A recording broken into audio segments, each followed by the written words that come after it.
আপনারা জানেন যে পেহেলগাঁও গণহত্যার পর 13 দিন পার হয়ে গেছে, কিন্তু জঙ্গিরা এখনো অধরা। ওভারগ্রাউন্ড ওয়ার্কারদের খোঁজে হন্যে হয়ে বাহিনী উপত্যকা জুড়ে চিরুনি তল্লাশি চালাচ্ছে, ড্রোনে নজরদারি চলছে। পেহেলগাঁও হামলায় ওভারগ্রাউন্ড ওয়ার্কারদের কাজে লাগিয়েছিল জঙ্গিরা, এই বিষয়টি কার্যত গোয়েন্দারা নিশ্চিত হয়ে গিয়েছেন। কিন্তু জঙ্গিরা গেল কোথায়?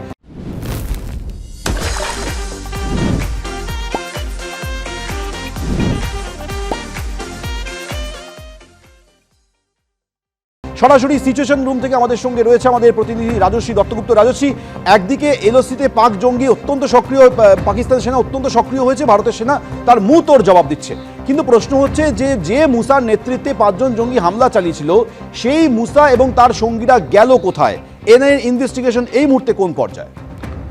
দেখো, দুটো সম্ভাবনা রয়েছে। একটা সম্ভাবনা যে তারা কোনো না কোনোভাবে পাকিস্তানের সীমানায় অর্থাৎ পাক অকুপায়েড কাশ্মীরে তারা চলে গিয়ে থাকতে পারে কোনো গোপন পথে, এইটার একটা সম্ভাবনা রয়েছে এবং যেটা খতিয়ে দেখা হচ্ছে।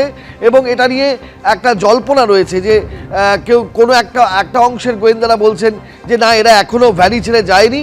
আরেকটা অংশ বলছেন যে তারা পাহাড় এবং নদীর দুর্গম পথ পেরিয়ে পীরপাঞ্জালের রেঞ্জ ধরে জঙ্গলের পথে পিওকের দিকে চলে গিয়েছে, নীলাম ভ্যালির দিকে চলে গিয়েছে।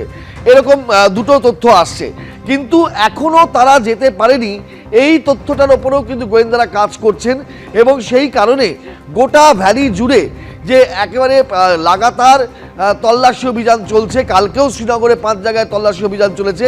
এবং সবচেয়ে যে দিকটায় গোয়েন্দারা জোর দিচ্ছেন সেটা হচ্ছে এদের যারা সিম্প্যাথাইজার আছে, অর্থাৎ যারা সহানুভূতি সম্পন্ন লোকজন, যারা স্লিপার সেলের সদস্য, যারা সাধারণ গ্রামবাসী হিসাবে জঙ্গিদের মদত দিয়ে এসেছে বা করছে, তাদের বা প্রত্যেকটা জায়গা, প্রত্যেকটা সেক্টর জুড়ে তাদের তালিকা তৈরি করে তাদের কার সাথে রিসেন্টলি কথা হয়েছে, রিসেন্টলি যোগাযোগ হয়েছে, সেইগুলোকে আস্তে আস্তে একটা একটা করে দেখছেন গোয়েন্দারা যে এখান থেকে কোনো সূত্র পাওয়া যায় কিনা। তবে এরা রেয়াত পাবে না, এরা পার পাবে না, এইটা বারবার বলা হচ্ছে বাহিনীর তরফ থেকে এবং এনআইএর তরফ থেকে। এদেরকে খুঁজে বের করা হবে।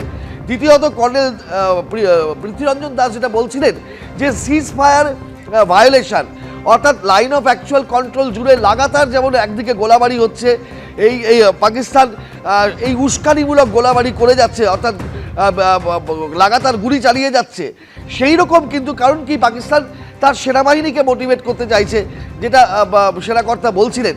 আরেক দিকে আমরা দেখলাম যে গতকাল রাজস্থান সীমান্তে একজন বিএসএফ জওয়ান, আমাদের বিএসএফ পাক রেঞ্জারকে ধরলো। এবং আজকে যেটা সূত্র মারফত জানা যাচ্ছে যে পাক রেঞ্জার ভারতীয় সীমানায় চলে এসেছিল এবং সীমান্তরক্ষী বাহিনীর হাতে ধরা পড়েছে, তারও কিন্তু একটা চর বৃত্তির কোনো একটা জায়গা থাকতে পারে, এটা খতিয়ে দেখা হচ্ছে। এবং শুধু তাই নয়, অমৃতসরে গুপ্তচর বৃত্তির দায়ে 2 জনকে ধরা হয়েছে, যারা পাকিস্তানে এখানকার সেনাবাহিনীর বিমান ঘাঁটির তথ্য সরবরাহ করছিল, ছবি সরবরাহ করছিল। অর্থাৎ পাকিস্তান বিভিন্ন দিক দিয়ে সামরিকভাবে পাকিস্তান পেরে উঠবে না, পরিষ্কারভাবে তারা জানে। কিন্তু পাকিস্তানের বাসিন্দাদের বিভ্রান্ত করতে, সেনাবাহিনীকে মোটিভেশনে রাখতে এবং বিভিন্নভাবে ভারতবর্ষের খবর অন্য পথে, ঘুর পথে, গুপ্তচর বৃত্তির পথে সংগ্রহ করার তাগিদ দেখিয়ে যাচ্ছে, চেষ্টা চালিয়ে যাচ্ছে। কিন্তু প্রত্যেকটা জায়গায় পাকিস্তান ব্যর্থ হচ্ছে। একেবারেই প্রত্যেকটা জায়গায় পাকিস্তান ব্যর্থ হচ্ছে, তারা সেটা নিজেরা জানে বলে একের পর এক বিভ্রান্তকর তারা কাজ করার চেষ্টা করছে। আমাদের সঙ্গে রয়েছে সিচুয়েশন রুম থেকে রাজশ্রী, তুমি আমাদের সঙ্গে থাকো।